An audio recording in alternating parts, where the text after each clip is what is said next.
Berbicara mengenai Nyi Roro Kidul memang tak akan pernah habisnya.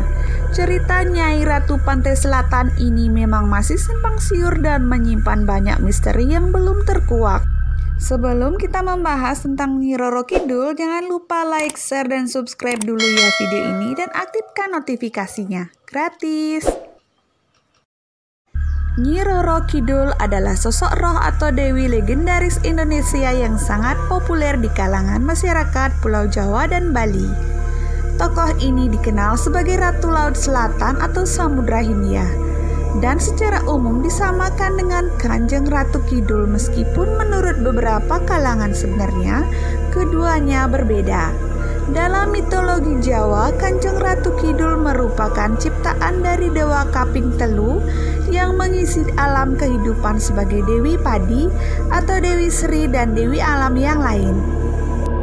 Sedangkan Nyi Roro Kidul mulanya merupakan putri kerajaan Sunda yang diusir ayahnya karena ulah ibu tirinya. Dalam perkembangannya, masyarakat cenderung menyamakan Nyi Roro Kidul dengan Kanjeng Ratu Kidul meskipun dalam kepercayaan kejawen, Nyi Roro Kidul adalah bawahan setia Kanjeng Ratu Kidul. Kedudukan Nyi Roro Kidul sebagai Ratu Lelembut Tanah Jawa menjadi motif populer dalam cerita rakyat dan mitologi, selain juga dihubungkan dengan kecantikan putri-putri Sunda. Asal-usul Nyi Roro Kidul. Masyarakat Sunda mengenal legenda mengenai penguasa spiritual kawasan Laut Selatan Jawa Barat yang berwujud perempuan cantik yang disebut Nyi Rara Kidul. Legenda yang berasal dari kerajaan Sunda Pajajaran berumur lebih tua daripada legenda kerajaan Mataram Islam dari abad ke-16. Meskipun demikian, penelitian antropologi dan kultur masyarakat Jawa dan Sunda mengarahkan bahwa legenda Ratu Laut Selatan Jawa kemungkinan berasal dari kepercayaan animistik prasejarah yang jauh lebih tua lagi, Dewi Prahindu Buddha dari Samudra Selatan. Ombak Samudra Hindia yang ganas di pantai selatan Jawa, badai serta terkadang tsunami-nya kemungkinan telah membangkitkan rasa hormat serta takut terhadap kekuatan alam yang kemudian dianggap sebagai alam spiritual para dewata serta lelembut yang menghuni laut selatan dipimpin oleh ratu mereka, sesosok dewi yang kemudian diidentifikasikan sebagai Ratu Kidul.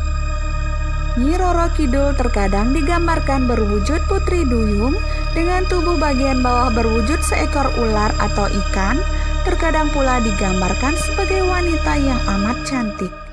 Ia dipercaya mengambil jiwa siapapun yang ia inginkan. Terkadang ia disebut memiliki wujud ular. Kepercayaan ini mungkin berasal dari legenda tentang putri Pajajaran yang menderita penyakit lepra. Penyakit kulit yang dialami putri tersebut kemungkinan dianggap sama seperti ular yang berganti kulit. Cerita asal-usul Nyi Roro Kidul memiliki banyak versi. Konon ceritanya Jawa Barat pernah diperintah oleh seorang raja yang sangat berkuasa, yakni Prabu Siliwangi. Dia adalah seorang raja yang sangat terkenal serta bijaksana. Ia memiliki seorang permaisuri yang cantik serta beberapa orang selir. Pada suatu hari, sang permaisuri melahirkan seorang bayi perempuan yang cantik. Kelahiran bayi kecil ini membuat mereka sangat bahagia. Tetapi hal ini ternyata tidak disukai oleh para selir raja lainnya. Apalagi bayi itu tumbuh menjadi besar dan wajahnya lebih cantik daripada ibunya. Bayi tersebut diberi nama Putri Lara Kadita yang kelak akan menjadi ahli waris oleh takhta kerajaan ayahnya. Oleh karena itu, raja sangat mencintainya dan mengasihi Putri Lara Kadita. Sementara itu, para selir yang berusaha untuk menyingkirkan Putri Lara Kadita membuat suatu persekongkolan. Mereka menggunakan ilmu hitam untuk menghancurkan kehidupan permaisuri beserta putrinya yang cantik itu. Akhirnya, kuasa jahat dari ilmu hitam itu telah membuat wajah permaisuri dan putrinya menjadi sangat buruk serta tubuh mereka menjadi berbau busuk. Karena keadaannya yang sangat mengerikan, maka sang raja memerintahkan permaisuri dan putrinya untuk meninggalkan istana. Alasannya, kalau dibiarkan mereka tetap tinggal di istana, akan membawa bencana bagi seluruh kerajaan. Selanjutnya, dengan terpaksa, permaisuri dan putri pergi dari istana dan berkelana tak tentu arah di dalam hutan. Mereka pun menyusuri jalan-jalan sepi agar tidak bertemu dengan orang lain. Tanpa disadari, mereka menuju ke arah selatan. Penderitaan mereka sangat berat dan tidak tertahankan. Sampai akhirnya sang permaisuri meninggal dunia dalam perjalanan pengembaraannya. Tinggallah Putri Larakadita seorang diri dalam keadaan putus asa. Ia terus mengembara dan mengalami banyak penderitaan tanpa seorang pun yang menghiburnya. Pada suatu hari, karena terlalu lapar dan lelah, ia jatuh pingsan.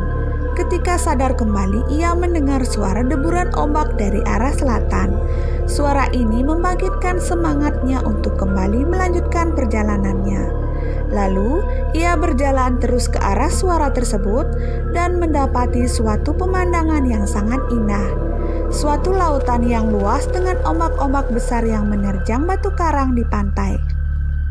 Duduklah Putri Larakadita dan beristirahat di salah satu batu karang tersebut.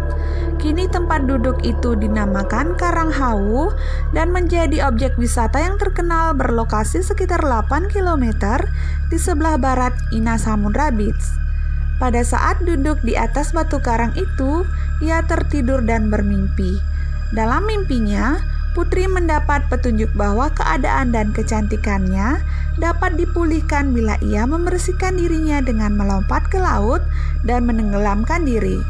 Setelah terjaga, ia pun berdiri di pinggir batu karang dan melompat ke dalam laut.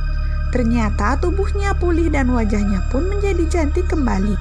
Sejak saat itulah ia menjadi ratu di laut tersebut dan memerintah bagian selatan Pulau Jawa. Rupanya sejak saat itu pula ia bergelar Nyi Roro Kidul, yakni Ratu Laut Selatan. Sebagian besar masyarakat di daerah Pelabuhan Ratu sampai saat ini masih percaya akan kuasa yang memerintah di Laut Selatan ini. Maka untuk memperingati hal itu, tanggal 6 April ditetapkan sebagai Hari Nelayan bagi masyarakat Kota Pelabuhan Ratu Sukabumi. Dalam perayaannya selalu dilaksanakan kegiatan pesta laut atau labuh saji. Tujuannya untuk memohon agar Tuhan Yang Maha Esa senantiasa memberikan perlindungan dan kemakmuran. Berkaitan dengan legenda serta kepercayaan dari bagian masyarakat itulah, maka Samudra Beach Hotel Pelabuhan Ratu menyediakan sebuah ruangan khusus sebagai gambaran dari legenda Nyai Roro Kidul. Nomor hotel yang dikhususkan untuk Nyi Roro Kidul adalah 308. Hotel Ina Samudra adalah hotel berbintang di kawasan Pelabuhan Ratu. Hotel ini mempunyai fasilitas yang lengkap, mulai dari servis yang baik, kolam renang, taman bermain, hingga letaknya yang di pinggir pantai. Hotel ini didirikan pada tahun 1962 oleh Presiden Soekarno. Hotel ini sempat menyaingi beberapa hotel di Bali karena fasilitas dan kemegahannya. Untuk menguak lebih dalam cerita mistis Hotel Sang Ratu Pantai Selatan, yuk simak dulu beberapa fakta-fakta di balik cerita yang sudah menyebar di masyarakat ini. Serba hijau dan banyak pernak-pernik perhiasan.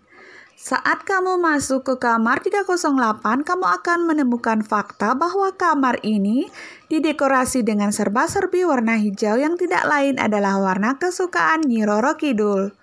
Selain itu juga ada pula sesajen dan bau dupa yang akan terasa sangat kentara saat kamu masuk ke kamar satu ini dan membuat aura di sekitar kamar akan terasa lebih mistis dan angker. Di luar yang berbau mistis ada juga kaligrafi yang dipasang di beberapa sudut kamar. Di lemarinya, kamu bisa menemukan pakaian adat yang lagi-lagi didominasi warna hijau. Tak hanya itu, ada juga perhiasan-perhiasan, pemberian orang yang bertapa dan juga beberapa lukisan yang terpampang di beberapa titik. Tak pernah sepi pelancong yang datang. Walaupun terasa angker dengan sesajen bau dupa dan beberapa lukisan Ratu Pantai Selatan, kamar 308 ini sering ramai peminat dari wisatawan. Para wisatawan ini biasanya penasaran akan tampilan dari kamar yang konon menjadi tempat beristirahat Nyi Roro Kidul. Harga yang dipatok oleh pengelola hotel pun tergolong murah. Kamu hanya tinggal membayar 35.000 untuk melihat lebih dekat kamar 308 ini tanpa harus menginap. Sehingga kamu akhirnya tidak akan penasaran lagi soal kamar yang didominasi warna hijau ini. Pelukis lukisan Ratu Pantai Selatan. Nah, kalau kamu datang ke kamar 308 Hotel Ina Samudra, kamu akan dengan mudah menemukan beberapa lukisan Nyi Roro Kidul. Salah satu lukisan tersebut merupakan hasil karya dari Basuki Bawono. Lukisan yang Basuki Bawono sumbangkan merupakan reproduksi, sedangkan untuk hasil aslinya sendiri dia simpan di rumahnya. Selain Basuki Bawono, ada juga Basuki Abdullah sebagai pelukis Ratu Pantai Selatan ini. Lukisannya bisa kamu kenali dengan mudah karena banyaknya dupa, bunga-bunga, dan sesajen yang mengelilingi lukisan karya Basuki Abdullah tersebut. Percaya tidak percaya, saat dan setelah melukis lukisan Ratu Pantai Selatan, beberapa kejadian aneh bermunculan.